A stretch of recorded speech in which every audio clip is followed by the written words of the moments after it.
will have the pleasure, the privilege of going to Poland for my seventh time. It'll be my seventh time to Poland. I'm really excited. And I get to fly home on Sunday, July 28th. And July 28th is a special day for me and for Karen because that's the day we got married. And this will be our 18th anniversary. Wow. Yeah, thank you.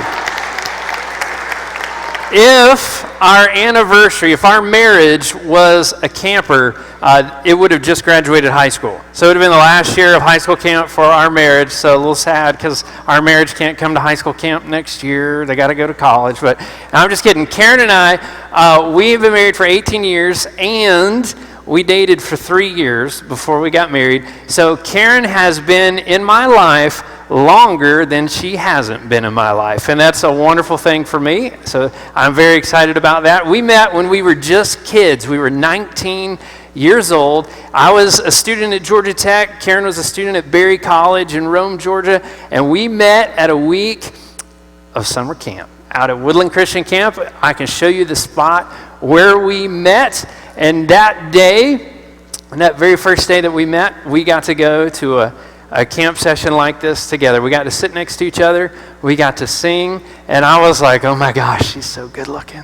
And I'd never seen eyes that blue or that clear. And I was smitten like right away. And she could sing. She could sing. I could hear her singing next to me. We got to go to campfire together that night. And it was awesome. It wasn't too much longer that we started dating, and we took it nice and slow. Like I said, 3 years of dating before we got married, and we wanted to finish college first, but probably about a year after we started dating, I don't remember exactly when we said I love you for the first time, but about a year after we'd been dating, I started saying to Karen, some people have little names that they say to each other, like teddy bear, cupcake, or boo or something like that. A lot of people say bae, right, before anything else. I think that's what that means. But what I would say to Karen, I would tell her, I would just say this. I would say, you are my dearest wish. When I would, we wrote a lot of letters back and forth from Georgia Tech to Berry, and almost all the letters I wrote, that's how I would end it. You're my dearest wish, you're my dearest wish, you're my dearest wish. And here's something that she didn't know that I knew. When I was 16 years old, my Uncle Bill was having a birthday party. And this is, it's like a big extended family get-together. This is super weird, doesn't make any sense really. But he wanted to have, I think he must have been turning 50 or 60, something like that.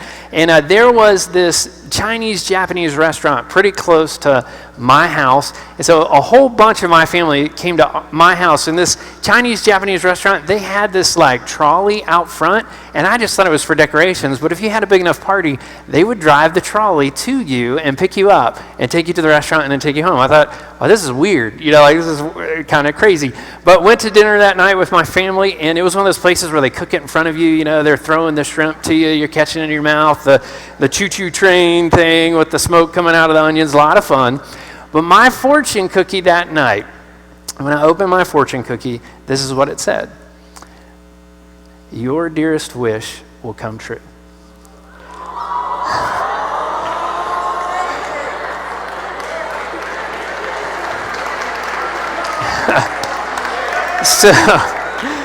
So I kept that little strip of paper that said that, and I kept it with me for a long time. So for a couple of years, I've been telling Karen that she's my dearest wish.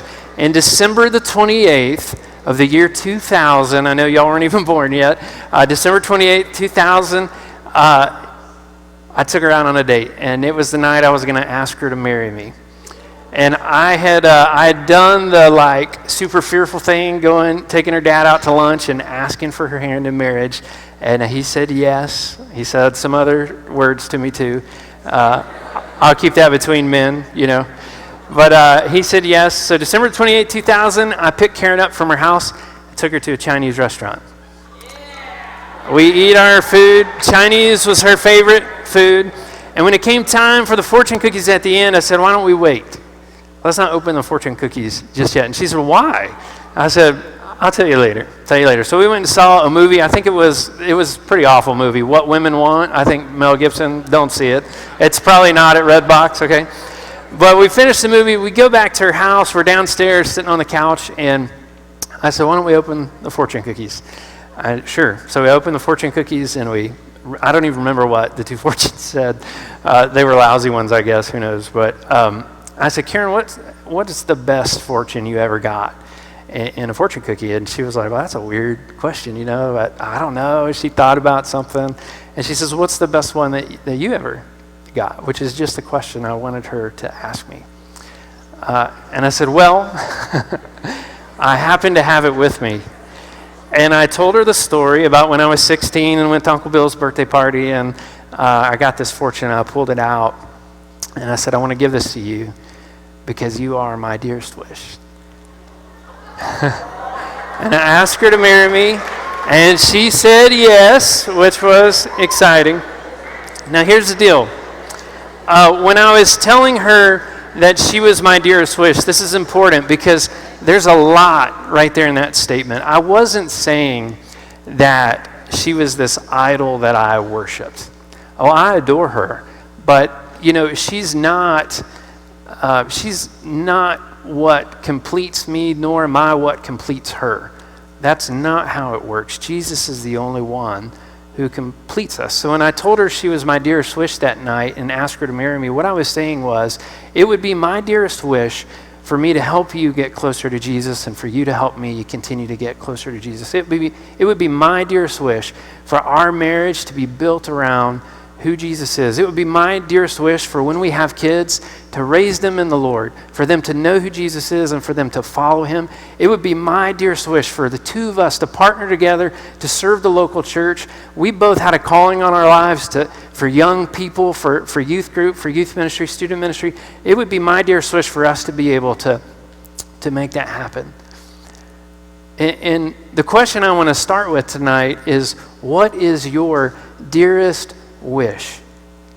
What's the thing that really has your heart? And now, as romantic and lovey-dovey as that story sounds about Karen and me, it's a great story, but here's the truth, right? It takes a lot of effort. Marriage is something that requires your faithfulness, and it can be a battle, not between the two of us, but a battle inside our hearts, because when you surrender your life to Jesus like that, that's something you have to battle every day. You have to choose that every day. And it would be so simple for us to get off track because maybe we do make each other our idols sometimes. Maybe we make our own selfishness. We're not helping each other, or we're not, it would be real easy. Student ministry is hard.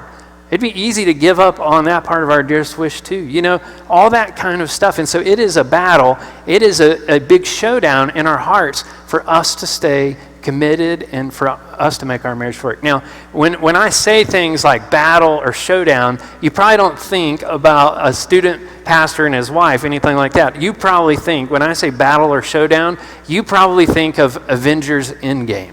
Right? A massive battle. How many of you have seen Avengers Endgame?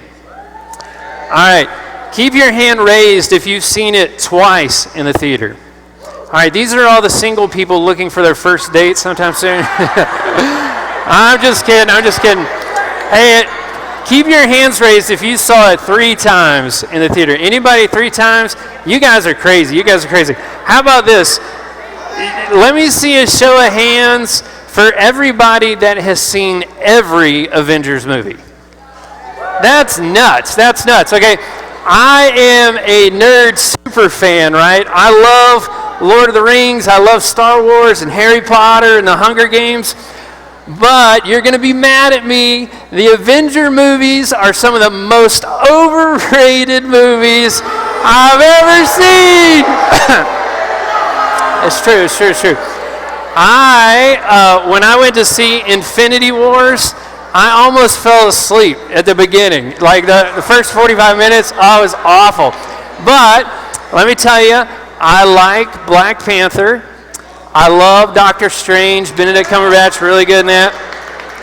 I must apologize to you, though, because I have never, not once, enjoyed Iron Man.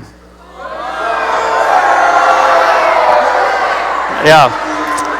I feel a little like there are 850 priests and prophets of the Avengers movies, and I'm the lone normal person here, okay? So, here, let me just apologize. I'm sorry that I'm offending all of you Avengers fans. Let me tell you what I do love about the Avenger movies. This is what I love. I love that it is a good versus evil story. And here's the deal. We forget that in real life, real people have to stand up for what is right. Real people have to fight for what is true. They have to fight for what is beautiful, and they have to fight for what is good. Real people like us have to decide which side they're going to serve.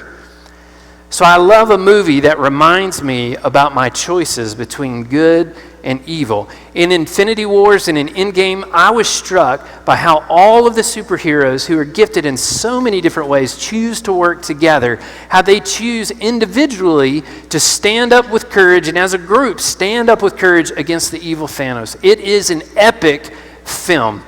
And I believe for your generation, that Infinity Wars and Endgame and the 20 other or so films connected to them, I believe this will be the epic film collection held up as the greatest movie story battle of all time for your generation. It's a battle of the gods. It is a clash of the titans, perhaps the greatest cinema conflict in the last 2 decades.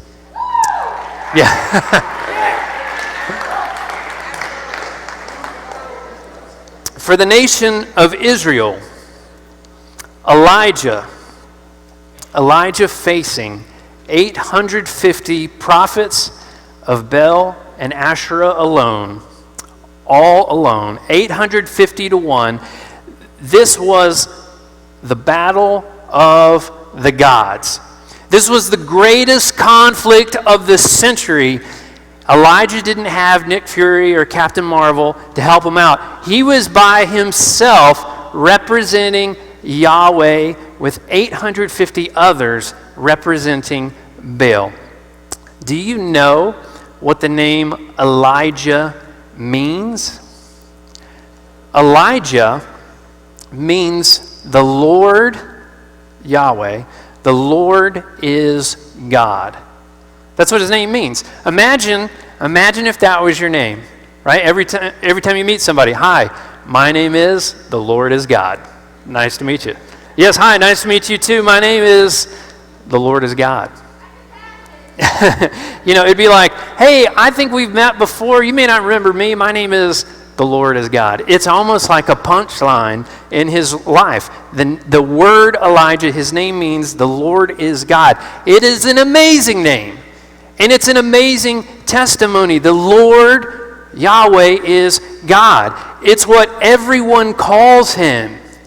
When they call him, they're saying, the Lord is God. Elijah, that's the Lord is God. And it's what Elijah wants everyone to believe. It's what he wants everyone to choose. It's what he wants everyone to say, that Yahweh is God. But unfortunately, it's not what everyone was saying. We've been